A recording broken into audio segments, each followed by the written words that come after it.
오늘 오후에 하나님의 말씀은 출애굽기 9장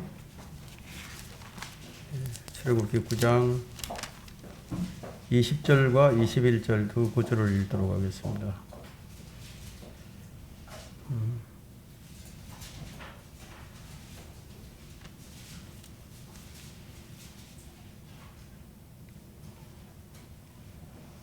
출애굽기 9장 20절과 21절입니다. 다 찾으셨나요? 제가 받들어 읽겠습니다. 파라오의 신하들 중에서 주의 말씀을 두려워한 자는 그의 종들과 가축을 집안으로 피하게 하였으나 주의 말씀을 유의하지 아니한 자는 그의 종들과 가축들을 들여다 남겨두었더라.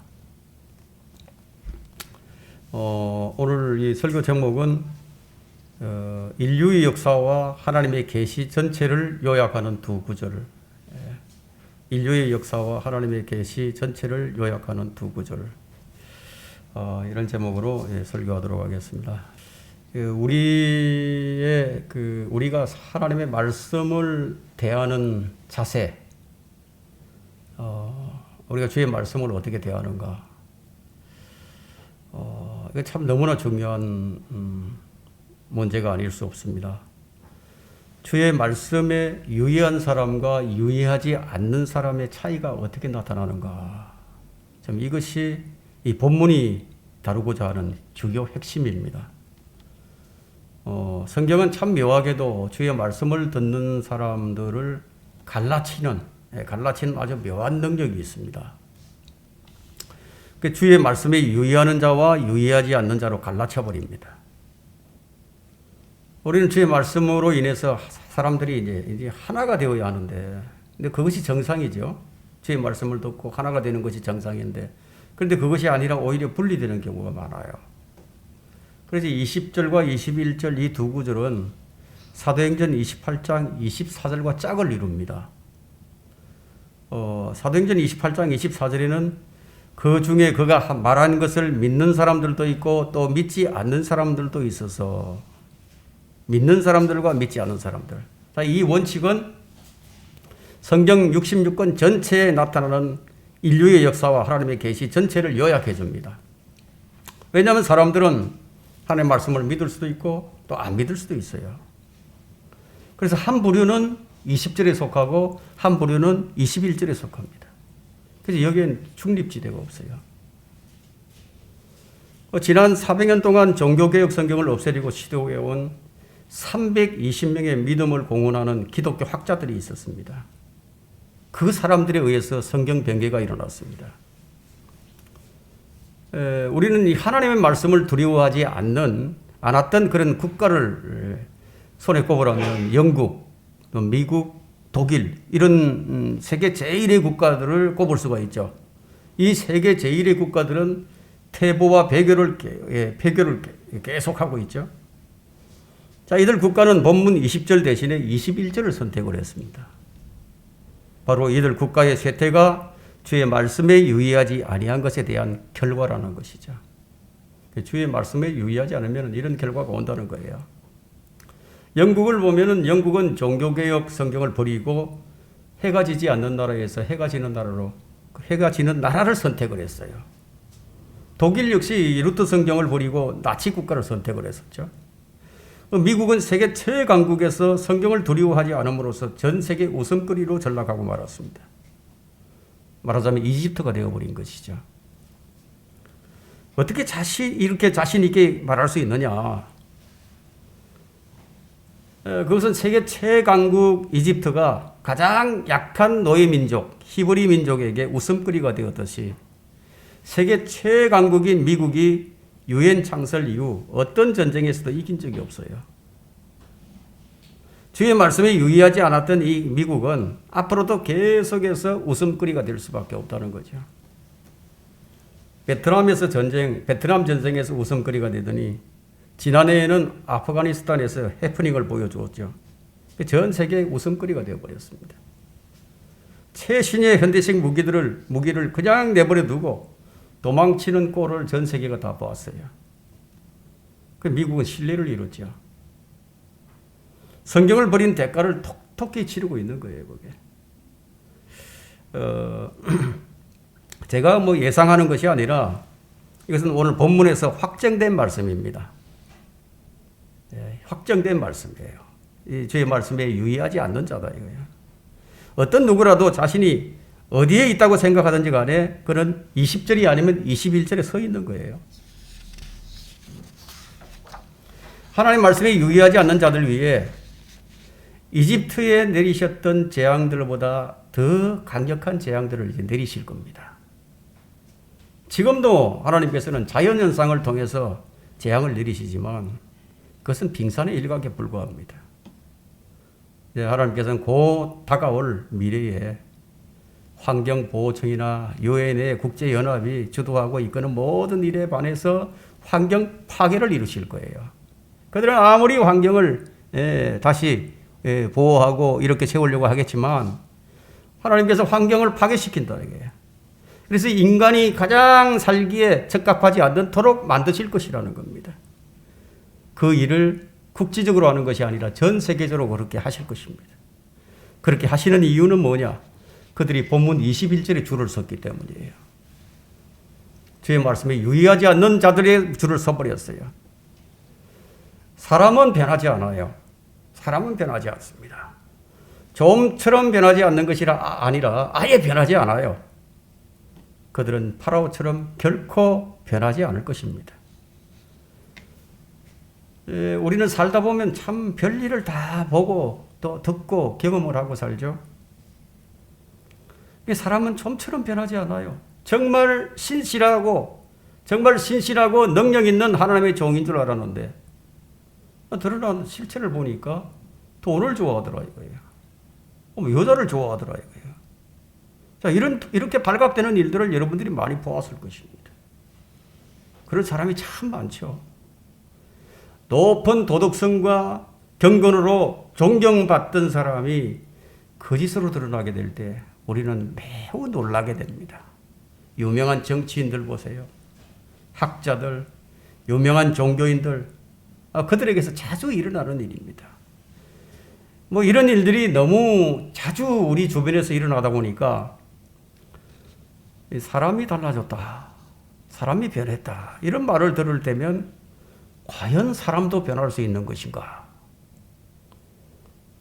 그런 생각을 해볼 수밖에 없는 세상이에요. 그렇죠. 사람은 바뀌지 않아요. 사람 변하지 않습니다. 그러나 예외가 있습니다. 성경에는 예외가 많이 있죠. 사람이 딱 한 가지 경우에만 바뀔 수가 있는데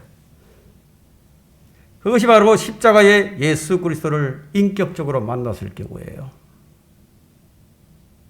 그냥 지나치다 만나는 건 안 됩니다.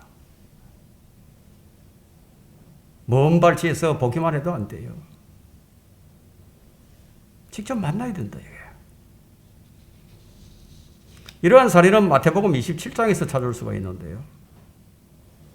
주님과 함께 십자가에 달린 두 강도가 있었어요. 그런데 이 두 강도는 처음에는 둘 다 예수님을 욕했어요. 둘 다 욕을 했습니다. 그러다 그중 한 강도는 자신의 죄를 인정을 하고 자신을 주님께 의탁을 합니다. 그러면서 하는 말이 주님 나라에 임하실 때 나를 기억해달라는 거예요. 나를 기억해달라는 거예요. 여러분 그 장면을 아마 생생하게 보았을 겁니다. 자, 이 사건은 사람이 변할 수 있음을 보여주는 좋은 예시라고 할 수 있죠. 성경은 이런 변화된 사람들의 감동적인 이야기로 넘쳐나고 있습니다. 여러분 아브라함으로 변했죠. 야곱이 이스라엘로, 시몬이 베드로로, 사울이 바울로 변화되었습니다. 그들은 모두 하나님과의 깊은 인격적인 만남과 교제를 지속했다는 그런 공통점이 있습니다. 종교는 결코 사람을 변화시킬 수 없어요. 그러나 복음은 사람을 변화시킵니다. 여러분들이 복음을 전한다는 것은 대단한 권위를 위임받은 거예요. 교회를 다닌다고 사람은 변하지 않지만 진정 예수 그리스도를 만나면 그 사람은 변화됩니다. 자, 이곳에 모인 우리 모두는 예수 그리스도에 대해서 변화를 경험한 사람들이에요.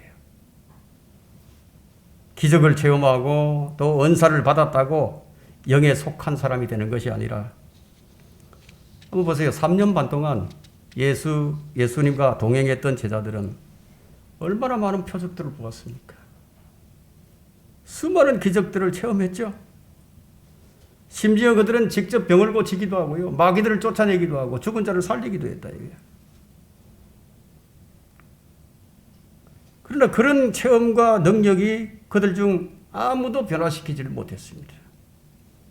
그들은 여전히 육신적이었습니다. 그들이 참다운 변화를 경험한 것은 부활하신 주님을 만나고 난 후, 부활하신 주님을 만나고 성령을 받은 후였습니다.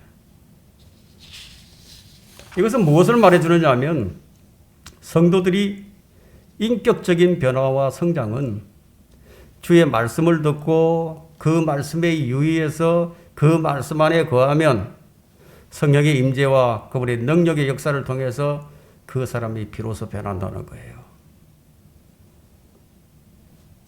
자, 이 말씀을 확인해 주는 구절이 에베소서 3장 16절에 있습니다. 그 에베소서 3장 16절에는 그의 성령을 통하여 누구죠? 성령이에요. 성령을 통하여 너희 속사람 안에서 능력으로 너희를 강건케 하시고, 우리를 강건케 해주는 것이 누구냐 이거예요. 성령을 통해서 하신다는 거죠. 왜 교회를 그렇게나 오래 다녔는데 왜 변화가 안 일어나느냐, 왜 목사가 되고 많은 책들을 쓰고 성경을 가르치고 설교를 하고 구령을 하고 그러는데도 변화가 안 일어나느냐 이거예요. 왜 그럼에도 육신의 냄새가 불불 나느냐 이거예요. 왜 욕설은 여전하고 왜 그 폭력적이고 거짓말하고 인격 살인을 하고 저주를 하고 온갖 독설을 입에 달고 사느냐 이거예요.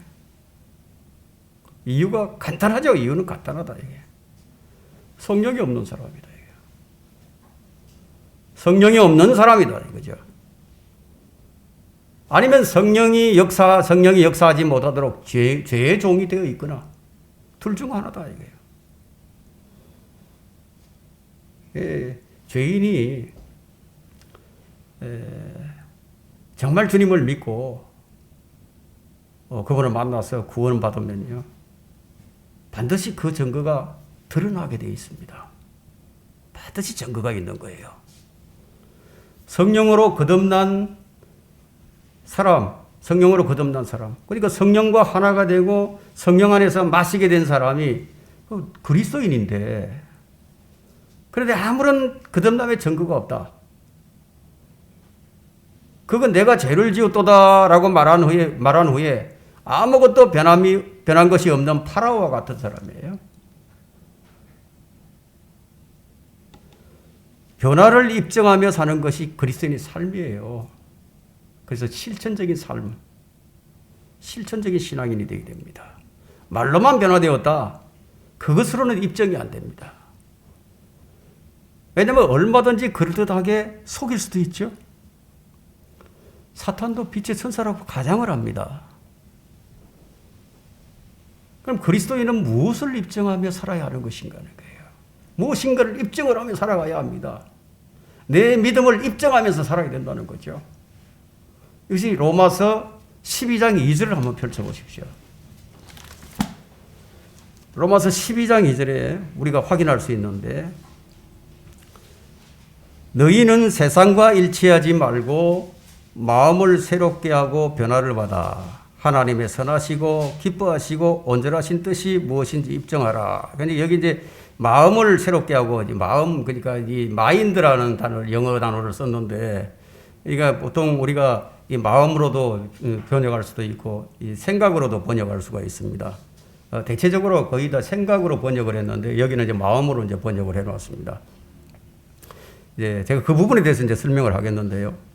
자, 온전하신 뜻을 입증하는 게 뭐냐 이거예요. 이 온전하신 뜻을 입증하라고 했는데 그거 쉽게 설명하면 헌신이에요. 헌신. 몸을 드리는 헌신을 말하죠. 그러면 단순하게 몸만 드리면 되는 것이냐? 그게 아니죠. 자, 거룩하지 않는 몸을 드리면 주님께서 받으실 수 있겠어요? 거룩한 몸을 드려야 된다. 이건 상식이에요. 변화를 받은 사람은 뭐 세상과 다른 모습을 보이기 마련입니다. 그런데 변화를 받았다고 말을 하면서 세상에 일치하면서 살고 있다면 그건 이치에도 안 맞는 일입니다. 시편과 잠언서에 보면요. 주님께서 마음을 새롭게 하시고 새 영을 주신다고 하셨어요. 그러면 새 영을 받는 것과 마음을 새롭게 하는 것은 누구의 영역입니까? 하나님의 영역이에요. 하나님만이 그렇게 하실 수 있어요. 그럼 여기서 생각은 뭐고 마음은 뭐냐 이거예요. 생각은 우리가 바꿀 수 있는 부분이에요. 내가 이렇게 생각했다고 바꿀 수 있어요. 뭔가 생각을 하다가 그 생각 바꿀 수 있어요. 이 생각 잘못됐네 하고 바꿀 수 있어요. 하지만 더러워진 인간의 마음, 이 타락한 인간의 마음을 우리가 어떻게 새롭게 할 수 있죠? 우리 양심과 우리 마음을 우리가 어떻게 새롭게 우리가 할 수 있느냐 이게. 우리가 할 수 있는 영역이 아니다는 겁니다. 이 더럽혀진 양심, 그리스도의 피뿌림이 없이는 우리 마음, 우리 양심 깨끗게 될 수가 없다 이거예요. 그럼 우리 영역이 아니에요. 회개하고 눈물 콧물 다 쏟아내면서 자백을 했다고 해서 되는 게 아니라는 거예요. 그럼 그리스도의 영이 내 안에 들어와야 된다는 거예요. 성령께서 내 안에 들어와야만 그것이 가능해진다는 거죠. 이게 성령으로 거듭난 사람이에요. 그럼 양심이 깨끗하게 되었죠. 마음이 새롭게 되었죠. 구원받는 순간에 러크만 목사님은 38가지가 변화가 일어났다고 했어요. 38가지가 바뀌어버렸어요.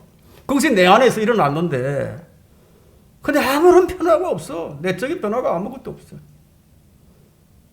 구원받은 증거가 없다. 세상에 그런 거짓말이 어디 있어요? 그 이치에 안 맞잖아요.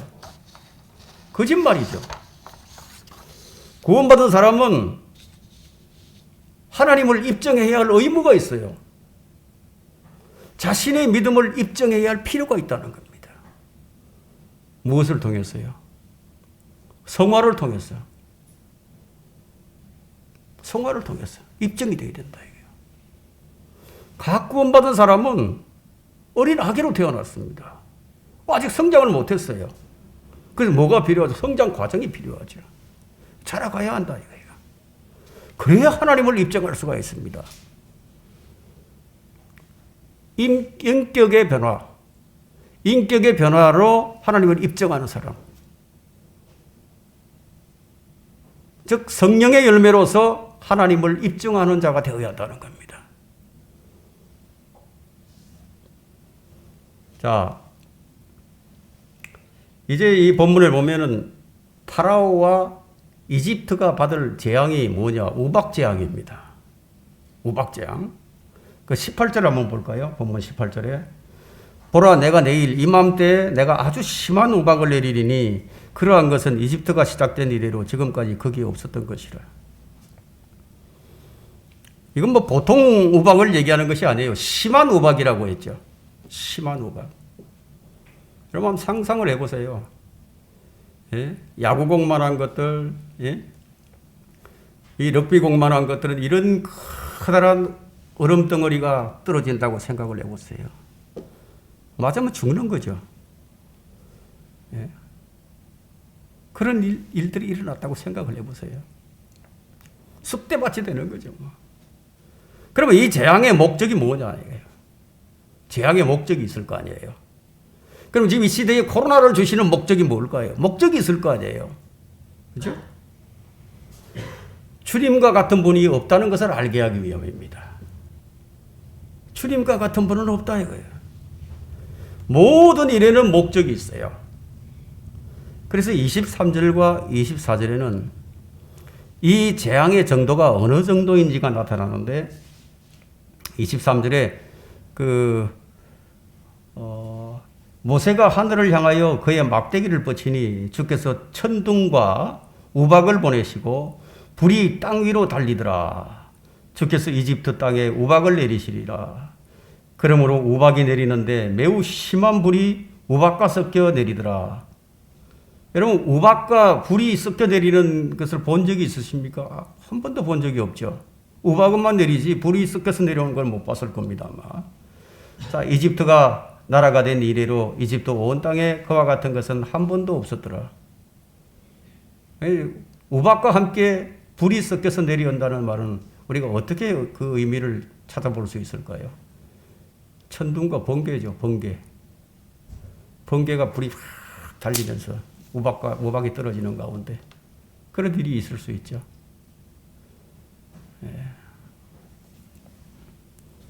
시편 기자는 시편 78편 47절부터 48절에 이제 이 사건을 묘사를 하는데 뭘로 묘사를 하냐면은 제가 왜 그런 말을 했냐면요. 우박과 서리와 번개불로 묘사를 했습니다. 그래서 이게 이제 불이라는 것이 이 번개불이구나 이렇게 제가 이해를 하게 된 거죠. 자, 이것이 한 지역만 아니고 온 이집트 땅에 내려졌다면 그 피해는 계산이 불가능합니다. 자연재해는 하나님의 심판이에요. 예? 얼마 전에 어딘가요? 그젠가 콜로리다주에도 산불이 일어났습니다. 예, 산불이 일어나서 주택을 다 태워버리고 자동차도 다 태워버리고 몸만 빠져나오는 거예요. 거기는 산불이 잘 안 일어나는 지역인데 이런 일이 일어났다 이거예요. 그럼 지난 한 해 동안 일어났던 이 지구촌의 자연재해는 너무 많아서 이게 지면을 다 채울 수가 없습니다. 그럼에도 사람들은 자연재해가 하나님의 심판인 줄을 몰라요. 그들은 왜 그럴까요? 그들은 21절에 줄을 선 사람이에요. 그들은 하나님의 말씀에 유의하지 않는 자들입니다. 주의 말씀에 두려워하고 유의하라. 첫 번째는 주님은 심판에 앞서서 경고를 주시고 피할 길을 주십니다. 여러분, 자연재해가 일어나게 되면 곧바로 국가에서 재해본부를 설치하죠.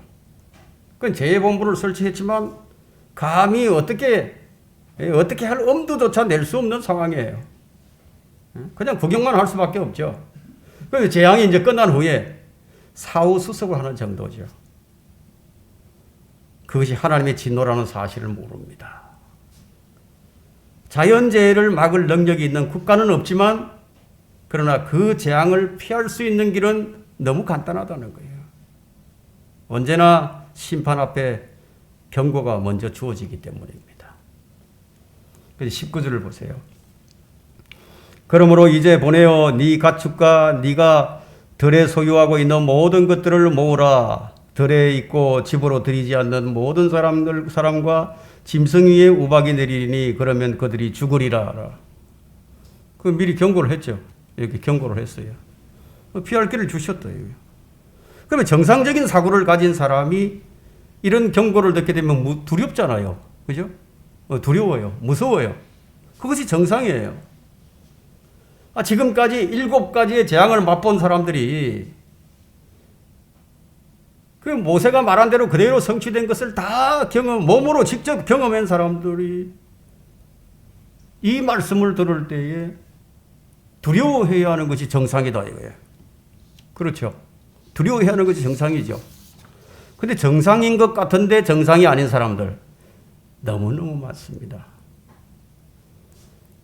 우리 주변에 너무 많다 이거예요. 정부가 공정을 말하는데 정의와 공정을 말하는데 막상 들여다보면은 정의와 공정은 없어요. 특권과 불법만이 가득하죠. 이름은 민주당인데 근데 거기에 민주가 없어요. 주님의 교회라고 하는데 근데 그 교회는 주님이 안 계세요. 자기 몸이 성령의 전이라고 말을 하는데 그 안에 성령이 안 계세요. 정상이 아닌 사람들은 심판의 경고에도 왜 눈 하나 깜짝하지 않습니다. 이 파라오가 그렇습니다. 그러나 주의 말씀에 두려워 떠는 자들은 어떤 자들인가? 어떤 자들이 주의 말씀에 떠는 자들인가? 한 번도 경험해 본 적이 없지만, 한 번도 눈으로 목도해 본 적도 없지만, 말씀만을 듣고도 두려워 떨 수 있다는 거예요. 그가 누구냐? 하박국 선지자였습니다. 그는 주님 말씀을 듣기만 하고도 두려워서 떨었어요. 그래서 하박국 3장 2절을 보게 되면요. 우리도 바로 구원받은 사람들은 바로 그와 같은 사람들입니다. 하박국 같은 사람들입니다. 하박국 3장 2절 한번 보세요.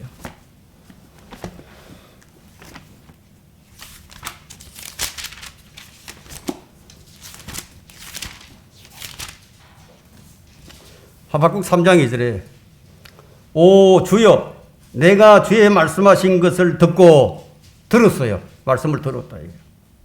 무서웠나이다. 오 주여 수년 내에 주의 일을 소생케 하소서. 수년 내에 알려지게 하소서. 진노 가운데서도 자비를 기억하게 하소서. 자비를 기억하소서. 우리가 지금 우리 한국 상황, 전 세계적인 코로나 상황, 이 상황에서 우리가 이렇게밖에 기도할 수밖에 없어요. 자비를 베풀어 달라고.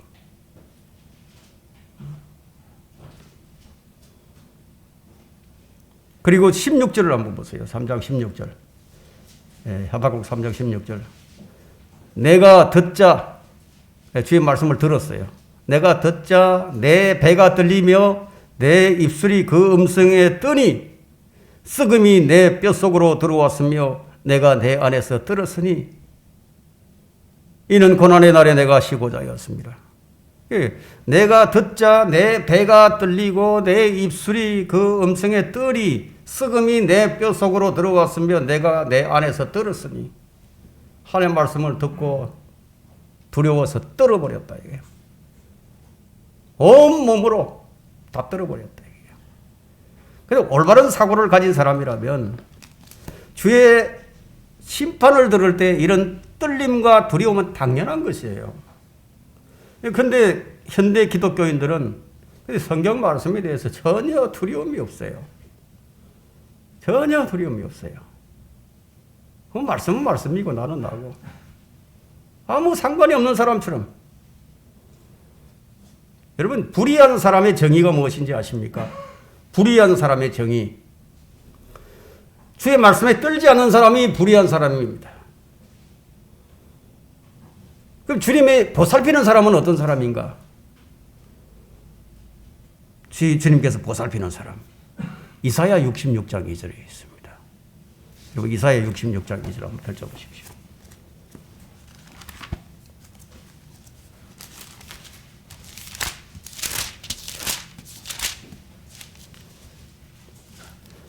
(66장 2절에) 그 모든 것을 나의 손으로 지었으며 그 모든 것을 내가 이루었느리라. 주가 말하노라. 그러나 이러한 사람은 내가 보살피리니 곧 영이 가난하고 통회하고 내 말에 떠는 자라. 내 말에 떠는 자라. 그런 사람을 보살핀다는 얘기죠. 그 주의 말씀에 떠는 것이 정상적인 거예요. 그 66장 5절 한번 보세요. 또 주의 말씀에 떠는 너희는 주의 말씀을 들어라. 여러분은 주의 말씀을 대할 때 어떻습니까? 말씀을 주야로 묵상하며 사랑했던 다윗은 이렇게 말합니다. 시편 119편 161절에서 통치자들이 까닭 없이 나를 핍박하였으나 내 마음은 주의 말씀을 두려워하였나이다. 다윗은 통치자들을 두려워하지 않았어요. 오히려 주의 말씀을 두려워했습니다. 주의 말씀을 두려워하는 자에게 나타나는 현상은 주의 말씀을 사랑하게 되고 주의 말씀을 묵상하게 되고 그 말씀에 순종하는 것으로 드러나게 됩니다. 이런 말씀으로 우리 자신을 진단하자는 것이에요. 이런 말씀으로 우리가 내 자신에게 적용하면서 나를 한번 진단해 보자 이거예요. 나는 지금 주의 말씀을 어떻게 대하고 있는 것인가? 멸망의 원인이 무엇입니까?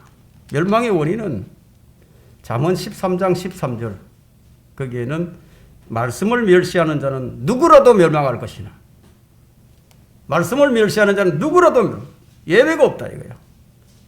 그러나 계명을 두려워하는 자는 보상을 받느리라.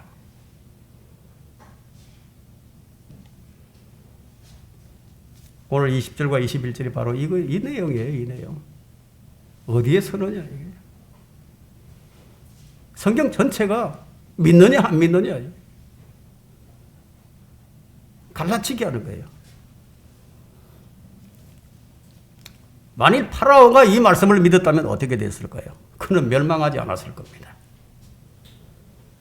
오늘날 이 성도들이 주님을 찬양하고 주님께 사랑을 고백하지만 그런데 가만히 보면 말씀을 대하는 태도를 보면 그게 아니다 이게. 그 말씀을 대하는 태도를 보면은 그냥 두려워하는 모습이 안 보여요. 어쩌면 한 주간 동안 단 한 번도 성경을 펼쳐보지 않으면서 잘 되기만을 바라죠. 유다 왕국의 마지막 때에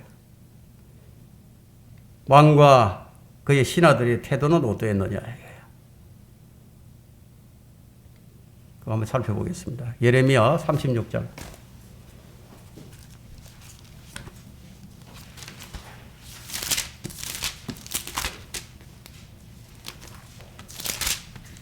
(36장) 23절과 24절을 봅니다. 이 마지막 때 유다 왕국의 마지막 때의 왕과 신하들이 말씀을 대하는 태도는 바로 여기 나옵니다. 36장 23절 24절 예후디가 서너 장을 읽고는 그것을 손칼로 잘라서 화덕에 있는 불에 던지기를 온 두루마리가 화덕에 있는 불에 다 타기까지 하였더라. 그 왕이나 그의 신하들이 이 모든 말씀을 듣고서도 두려워하거나 그들의 옷을 찢지 아니하였더라.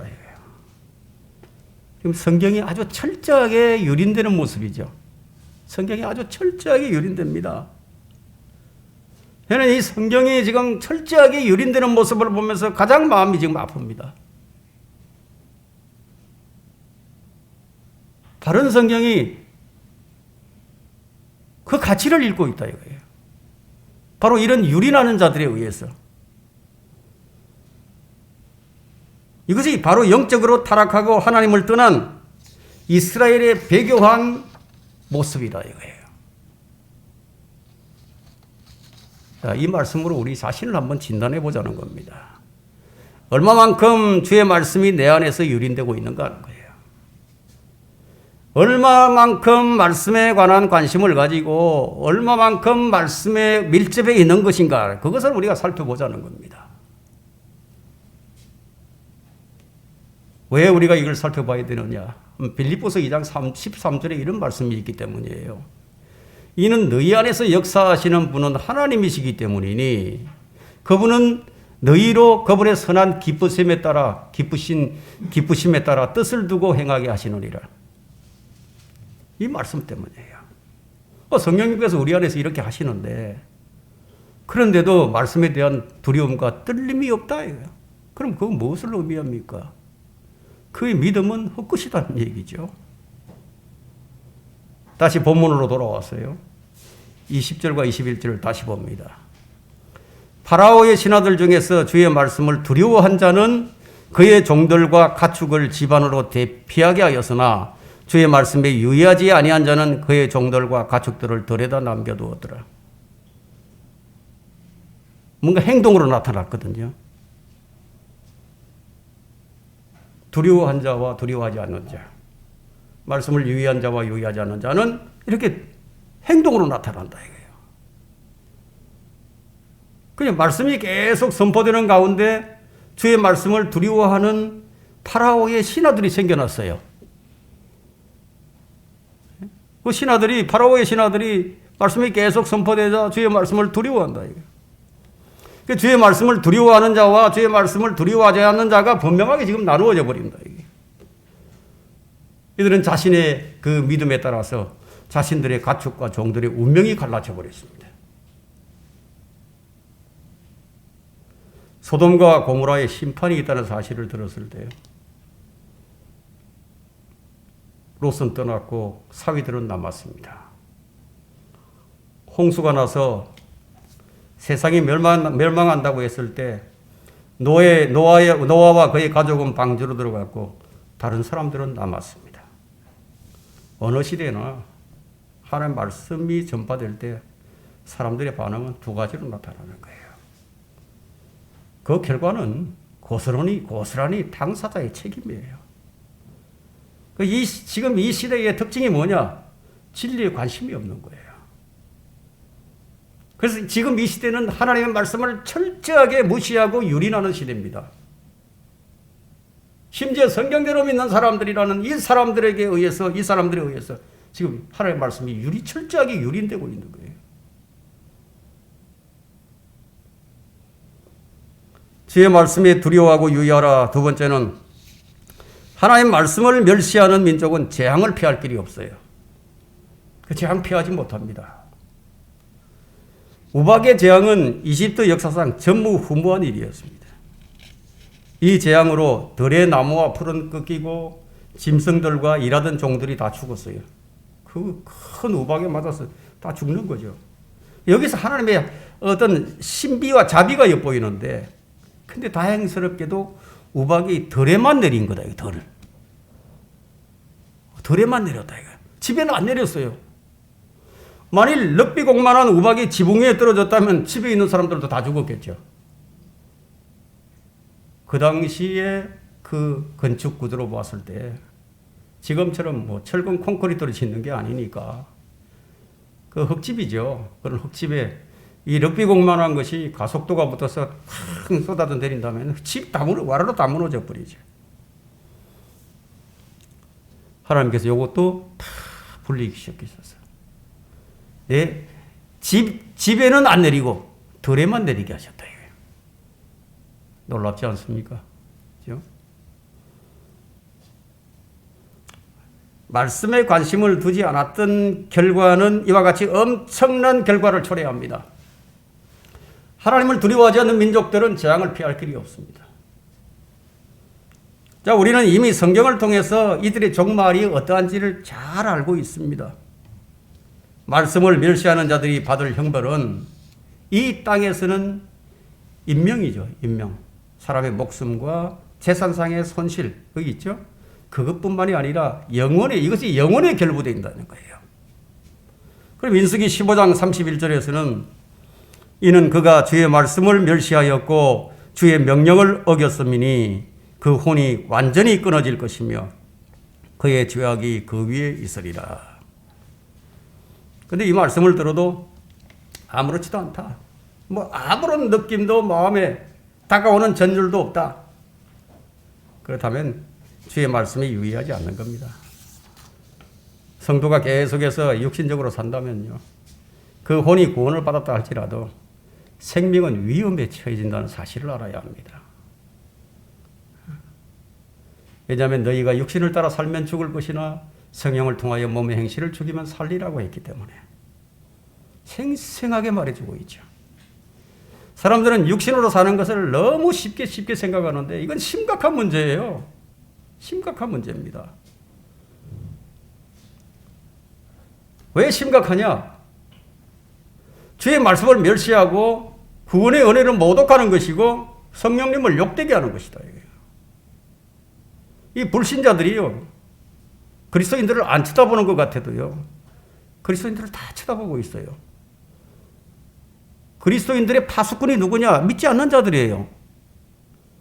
그들은 겉으로는 아무 말을 하지 않아도요, 자기들하고 가까이 놀아주니까 좋죠. 그래 말은 안 하도 속으로는 어떻게 다 판단하고 있는 거예요. 하나님의 말씀을 멸시하는 자는 치유 방책이 없어요. 우리 한번 역대기하 36장을 한번 보십시오. 역대기하 36장 15절과 16절을 한번 보겠습니다.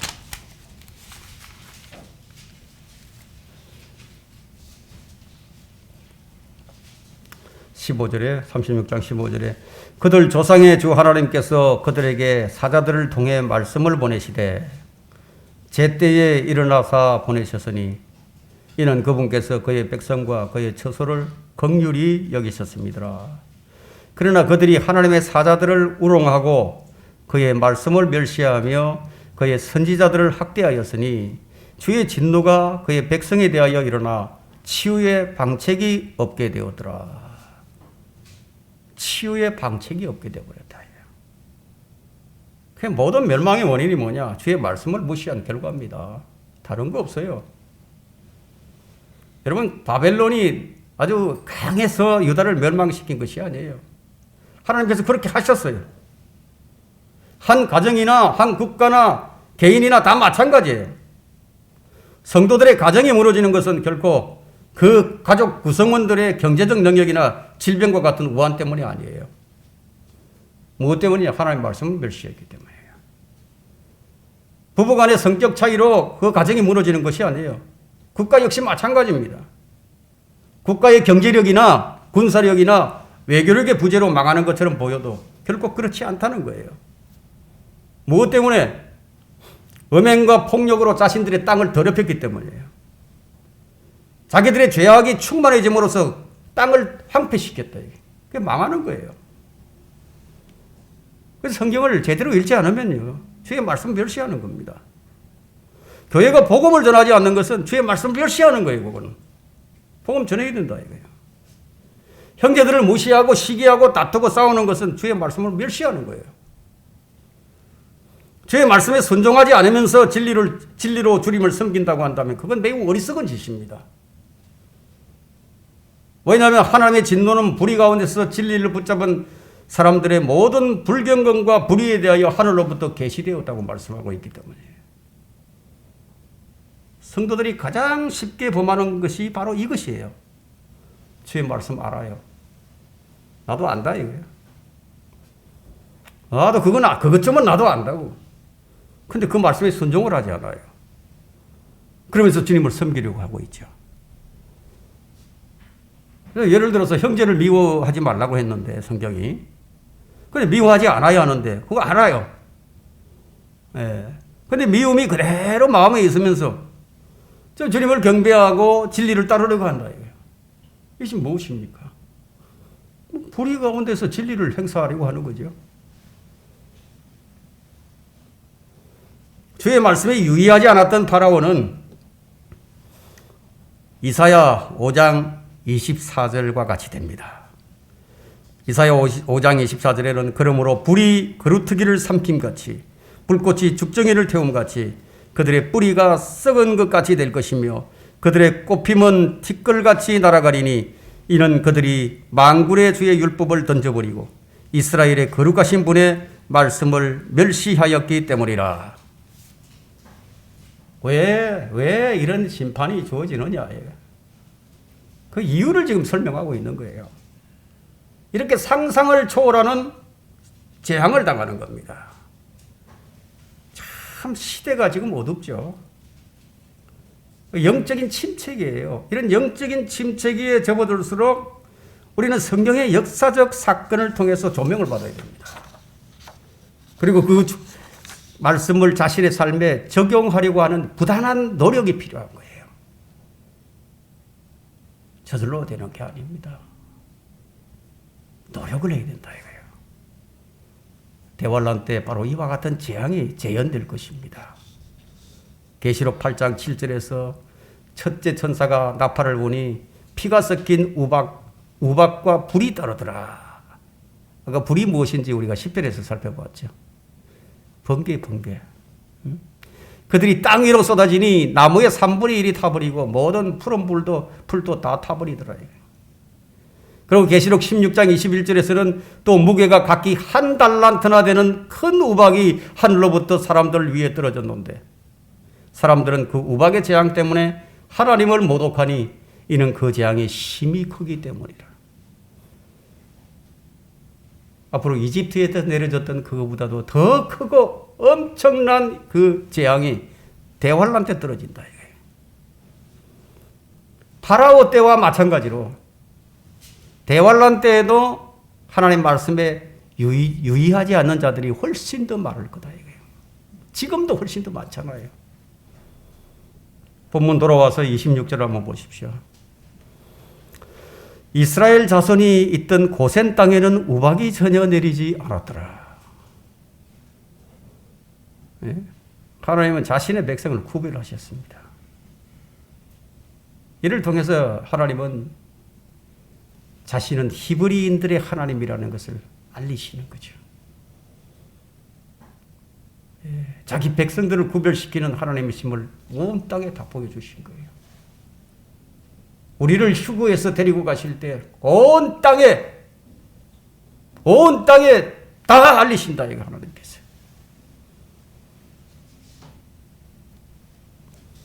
주의 말씀을 두려워하고 유의하라. 세 번째는요.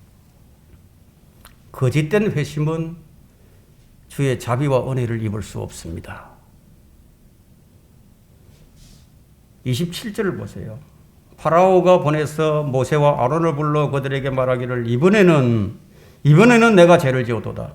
주께서는 의로우시나 나와 내 백성은 악하도다. 지금 파라오가 고백을 합니다. 그토록 안 하겠던 그 파라오가 이제 모세와 아론을 불러서 자신의 지금 죄과를 지금 토로를 하는 거죠. 왜냐하면 지금 이대로 며칠만 더 재앙이 계속된다면 이집트는 초토화될 것이 뻔한 일이니까.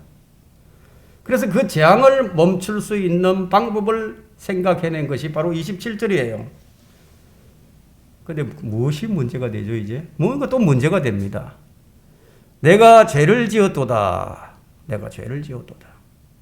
이것은 파라오의 술책입니다. 이런 거 있어요. 사람들이 위기를 다 당하게 되면 아이고 일단 위기나 좀 피하고 보자. 일단 위기를 좀 피해놓고 보자. 대선이 딱 되면은 온갖 금보술수 그냥 선동을 하고 별일을 다 하면서 일단 이겨놓고 보자 이거죠. 그죠? 발람도 내가 죄를 지었도다 고백을 했어요. 그러나 그들이 구원을 받지 못했습니다. 사울왕 역시 사무엘 앞에서 내가 죄를 지었도다. 사울왕은 2번이나 고백했어요. 하지만 그것이 참된 회개가 아니었다는 거예요. 그 유다 이스카리옷은 예수님을 은 30에 팔고서 그 은 30을 가지고 가서 다시 제사장들과 서기관들 앞에서 내가 죄를 지었다고 다시 돌려줬다. 하지만 그것이 진정한 회개가 아니었어요. 내가 죄를 지었나이다 라고 고백한 사람 가운데 다른 회개를 한 사람은 다윗 한 사람뿐이 안 나와 있어요. 사무엘하 12장 13절에서 내가 주를 거역하여 죄를 지었노라. 다윗은 내가 주를 거역하여 죄를 지었노라. 뭔가 좀 다르죠. 예? 주님을 거역했다고 주님께 죄를 고백을 합니다. 다윗은 주께 죄를 지었다고 고백함으로써 진정한 회개를 했습니다. 회개에는 뭐가 있어야 하느냐? 합당한 열매가 있어야 합니다. 회개의 열매가 있어요. 여기서 우리가 참된 회개에 대한 깊은 영적 각성을 우리가 얻어야 합니다. 주님께 회개한다고 하지만 돌이킴이 없는 회개가 너무 많아요. 돌이킴이 없는 회개. 회개는 회개에 합당한 열매를 맺어야 하는데 그렇지 않으면 그것은 거짓 고백일 뿐입니다. 아이들 한번 보세요. 아이들. 어린 아이들이 일단 잘못을 하고 이제 부모가 무섭잖아요. 부모가 무서우니까 일단 피하고 보자. 일단 위기를 모면하고 보자. 무조건 잘못했다고 그러죠. 그죠? 이런 식의 회개는 회개가 아니다는 거예요. 주님은 회개에 합당한 열매를 맺으라고 마태복음 3장에 말씀하셨습니다. 파라오, 사울, 발람, 악한 그들 중 어느 누구도 회개에 합당한 열매를 맺지 못했습니다. 그들은 내가 죄를 지었다. 내가 죄를 지었도다. 이 자책에 거칠 뿐이었죠. 이런 거예요. 내가 잘못 생각했구나. 내가 좀 잘못했구나. 이것은 반성과 후회지 회개가 아니에요. 그럼 내가 죄인이구나. 내가 죄인이구나. 그 정도 가지고 안 된다는 얘기예요. 이에 대해서 찰스 스펄전은 아주 유명한 말을 남겼습니다. 그가 말하기를 살인자가 교수형을 싫어하듯이 사람은 죄를 싫어할지도 모른다. 그러나 그것이 회개했다는 증거는 될 수가 없다. 만약 내가 형벌 때문에 죄를 싫어한다면 나는 죄를 회개한 것이 아니다. 나는 단지 하나님이 공의로우신 분이란 사실만을 인정한 것이다. 그러나 죄를 예수 그리스도에 대한 범죄로 볼 수 있다면 내가 그분을 상처 입히고 죽게 만들었다는 사실을 보고 내 마음이 부서져서 자신을 혐오하게 되었다면 그것이 바로 진정한 회개다라고 말을 했습니다. 구원을 위한 회개는요, 내가 무엇을 잘못하고 내가 무엇을 어떤 걸 잘못하고 자기 행한 것이 아니고 자기가 행한 잘못이 아니고 자신이 어떤 사람인가에 대해서 내가 어떤 사람인가에 관한 그 회개를 해야 한다는 얘기예요. 내가 어떤 사람인가예요. 말하자면 21절에 선 사람인가 20절에 선 사람인가 이런 얘기예요. 파라오가 보내서 모세와 아론을 불러 그들에게 말하기를 이번에는 내가 죄를 지었도다. 이번에는 내가 죄를 지었도다. 주께서는 의로우시나 나와 내 백성은 악하도다. 자, 이렇게 이 27절 말씀을 딱 보면은 파라오가 회개한 것처럼 보여요. 그러나 회개는 자신의 잘못을 시인하는 것 이상입니다. 많은 성도들이 범죄한 후에 양심의 가책을 받으면 파라오 정도의 수준에서 죄를 자백하고 회개한 것으로 간주해 버립니다. 아무런 죄에 대한 두려움도 없으면서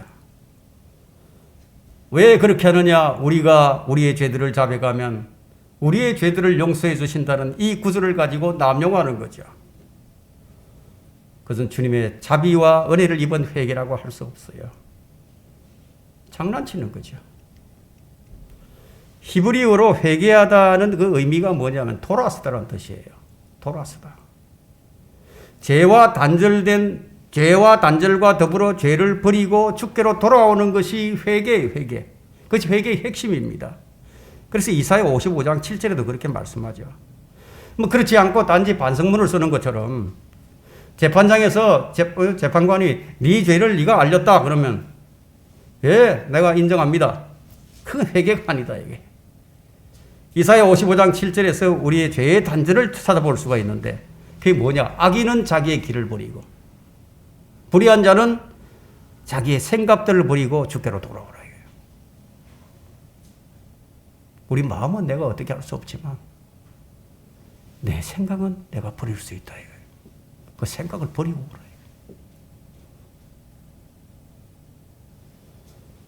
그리하면 주께서 그에게 자비를 베푸시리라. 우리 하나님께로 돌아오라. 그가 넘치게 용서하실 것입니다. 그 생각을 새롭게 하는 것이 뭡니까? 내 생각을 버리는 거예요. 자기 길과 자기 생각을 버리고 돌아오는 것이 회개다 이거예요. 그래서 28장 잠언 28장 13절에는 자기 죄들을 숨기는 자는 번성하지 못할 것이나 죄들을 자백하고 버리는 자는 누구나 자비를 얻으리라. 버리는 자다 이거예요. 잘 버려야 한다 이거예요. 자백하고 버리는 자. 이런 회개는 구원에 이르게 하는 회개예요. 하나님께서 받아주시는 회개예요. 하나님은 죄인들이 회개하기를 원하시며 또 오래 참고 기다리시죠. 하나님께 돌이킴이 없이 죄로만부터 돌아서는 그것은 거듭남이 없는 어떤 개혁과 혁신에 불과합니다. 죄로부터 돌아서지 않고 자기 잘못만 시인하는 것은 마치 무엇과 같으냐면 자기 뭔 일을 해놓고 그것이 실패하고 난 다음에 자기 뜻대로 되지 않아서 좀 손해를 본 것에 대한 후회일 뿐입니다. 아, 내가 잘못했구나. 내가 그러지 말아서 했는데. 파라오, 발람, 사울왕 같은 자들은 내가 죄를 지었도다 라고 시인을 했지만 그들은 자신들에게 직접적인 피해가 돌아왔기 때문에 잘못했다고 얘기한 거예요. 죄에 대한 애통함은 없었어요. 마치 주식 투자를 해가지고 실패한 투자자 딜리에게 하는 말이 있죠. 이번에 내가 좀 잘못 선택을 했다고. 내가 그래도 자네 말을 좀 들었으면 내가 손해를 안 봤을 텐데. 내가 크게 잘못했다는 이런 것과도 같은 식이에요. 네가 입으로 주 예수를 시인하라고 했으니까 나는 죄인입니다. 이런 시인을 말하는 것이 아니에요. 회개 없는 구원이 있어요? 없어요. 사도행전 17장 30절 후반절에 보면 회개를 촉구합니다. 이제 어디에 살고 있는 어떤 사람에게도 회개하라고 명령하고 계시느니라. 회개하는 파라오는요, 한번 자세히 보세요, 여러분. 자기가 결정을 다 내리고 있습니다. 이만하면 충분함이라. 28절. 자기가 주권자인 줄 알아요. 그리하면 내가 너희를 가게 하리니. 이 파라오는 아직도 하나님을 몰라요. 파라오는 속히 재앙이 멈추기만을 원했죠. 그래서 조건 없이 요구를 수용하는 것처럼 말을 합니다. 일단 피하고 보자. 파라오는 이런 기도 부탁을 한 것이 지금 세 번째예요. 세 번째. 앞으로 한 번 더 이런 부탁을 하게 될 텐데 10장 17절에 가면 다시 한 번 더 이런 부탁을 합니다. 세상은 교회를 이용해 먹으려고 합니다. 여러분 아세요? 세상은 교회를 이용해 먹으려고 한다고요. 세상은 기도를 부탁합니다. 교회에게. 나라와 국가를 위해서, 민족을 위해서 기도해달라고. 그러면서 자신의 죄악을 가리고 교회에 대해서 아주 호의적인 것처럼 말을 합니다. 이것은 아주 매우 얄팍한 술수에 지나지 않아요. 사울이 범죄한 후에 사무엘에게 기도를 부탁합니다. 여로보암이 베델에서 분향을 드리다가 심판을 선고받자 하나님의 사람에게 기도를 부탁을 합니다. 지가 하지. 부탁을 한다 이거예요. 마술사 시몬이 책망을 듣게 되자, 저주를 받게 되자 베드로에게 기도를 부탁합니다. 베드로는 시몬에게 회개하라고 말을 했는데 시몬은 자신이 회개하는 대신에 베드로에게 기도를 부탁하고 있는 거예요. 우리는 이런 기도를 부탁을 하지도, 우리가 부탁을 하기도 하고 부탁을 또 받기도 하죠. 예? 하지만 중요한 것은 언제나 자신과 하나님의 관계성이에요. 이 관계성을 얼마만큼 잘 유지를 하느냐예요. 이것이 우리 삶의 명제입니다. 주님과의 나의 관계성. 이 관계가 돈독해야죠. 우리는 파라오를 위해서 얼마든지 정보 기도를 해줄 수가 있습니다. 베드로와 바울이 네로 황제를 위해서 기도했듯이 우리는 악한 위정자들을 위해서 기도해 줄 수 있어요. 그러나 우리가 절대 속아서는 안 된다는 얘기예요. 모세는 속지 않았어요. 모세는 파라오를 잘 알았고 속지 않았습니다. 그 30절을 보세요. 모세가 뭐라고 말을 하냐. 그러나 당신과 당신의 신하들로 말하면 아직도 당신들이 주 하나님을 두려워하지 아니한 줄을 내가 아나이다 하더라. 우리가 적어도 그리스도인이라면 이 세상에 대해서 이 정도의 영적 분별력은 가지고 있어야 한다는 거예요. 우리가 성경대로 믿는 그리스도인들이라고 한다면은 정말 교회들을 보고 형제 자매들을 보고 이 정도의 분별력은 가지고 있어야 한다는 거예요. 이 말을 누가 해야 하는, 누가 누구에게 해야 할 말이죠? 문정은이 김정은에게 해야 할 말이에요. 문재인이가 김정은이한테. 당신들이 하는 모든 말은 아직도 거짓말이다 이거죠. 이 말을 해야 하는 거죠, 그에게. 우박의 제약의 목적이 무엇입니까? 29절에 나오죠. 모세가 그에게 말하기를 내가 성읍에서 나가자마자 주께 내 손을 활짝 펴리니 천둥이 그치고 우박도 더 이상 없으리이다. 그리하면 여기 나오죠. 그리하면 당신은 땅이 어떻게 주께 속하였는지를 아시리이다. 우박 재앙의 목적이 바로 여기 있습니다. 주님께서 8번째 재앙인 우박, 천둥, 벼락을 통해서 파라오와 이집트에게 가르쳐 주신 것이 땅이 그들의 것이 아니란 것을, 땅이 그들의 것이 아니라 하나님의 것이란 사실을 지금 알리신 거다. 네가 가진 것도 네 것이 아니고 네 가축들도 네 것이 아니고 너 자신도 네 것이 아니다. 이것이 온 세상이 알아야 할 일입니다. 그래서 고린도전서 10장 26절에는 이는 땅과 거기에 충만한 것이 다 주의 것이기 때문이다. 모든 것이다. 주님은 심판 중에서도 이집트에 식량을 남겨두신 것을 볼 수 있는데요. 밀과 호밀을 상하지 않게 하셨습니다. 왜냐하면 그것들은 아직도 땅속에서 자라지 않았기 때문에, 땅속에서 있었기 때문에 피해를 입지 않았어요. 이것이 하나님의 은혜예요. 그 만약에 모두 다 거두고 가버리신다면요, 이집트 사람들은 모두 굶어 죽어요. 여러분, 우리 오늘 본문을 통해서 거짓이 드러나는 것을 보게 되죠.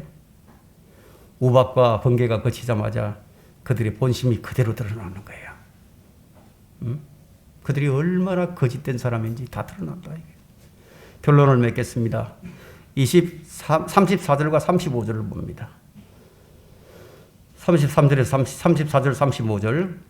파라오가 비와 우박과 천둥이 그친 것을 보고 다시 죄를 지어 그의 마음이 완악해졌으니 그와 그의 신하들이 그러하였더라. 파라오의 마음이 완악해졌고 이스라엘의 자손들을 보내려 하지도 아니하였으니 주께서 모세를 통해 말씀하신 대로더라.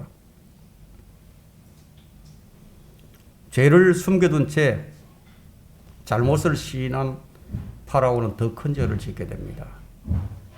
죄는 씻지 않고 제거되지 않으면 쌓여갑니다. 뿌리를 뽑아내지 않으면 그 쓴뿌리는 계속 자라납니다.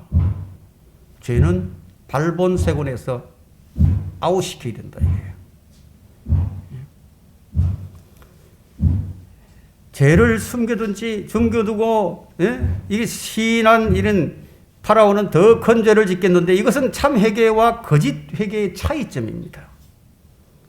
한번 터지기 시작한 뚝을 막을 수 없듯이 진정한 회개가 아니라면 계속해서 죄를 반복해 갑니다. 어떤 경우냐, 몸이 아파서 병원에 갔는데 퇴원하고 나니까 퇴원하자마자 교통사고가 났다. 그래서 차값을 좀 물어주고 나니까 집에 도둑이 들었어요. 야, 이게 웬일인가? 그래서 주님께 죄를 고백하고 며칠이 지나자 이 모든 것이 다 잠잠해지고 집안이 평온해지는 거예요. 그럼 다시 나태해지는 성도를 다시 나태해져 버려요. 여러분, 이 문제가 한번 터지기 시작하면, 한번 터지면, 이런저런 문제가 터지면요, 걷잡을 수 없이 터져오는 거예요.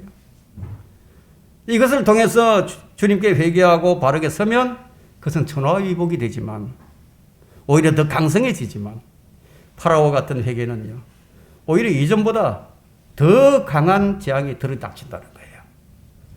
이번에는 내가 죄를 지었도다라는 고백이 회개에 합당한 열매를 맺지 못한 파라오는 더 엄청난 재앙을 가져온다는 사실을 배워야만 했습니다. 주의 말씀을 두려워하지 않는 사람은 심판과 징계를 받게 됩니다. 심판과 징계를 통해서도 회개하지 않는 사람은 멸망을 당하게 됩니다. 우리는 이 시간 나의 참된 변화를 위해서 말씀에 유의하고 두려워함으로써 주님께 합당한 회개의 열매를 맺는 결단이 있어야 합니다. 나의 죄, 나의 완악함, 나의 몸과 마음을 파멸로 몰고 간다는 사실을 깊이 인식하고 주님의 말씀에 떨며 말씀에 유의하는 성도들이 되셔야 할 것입니다.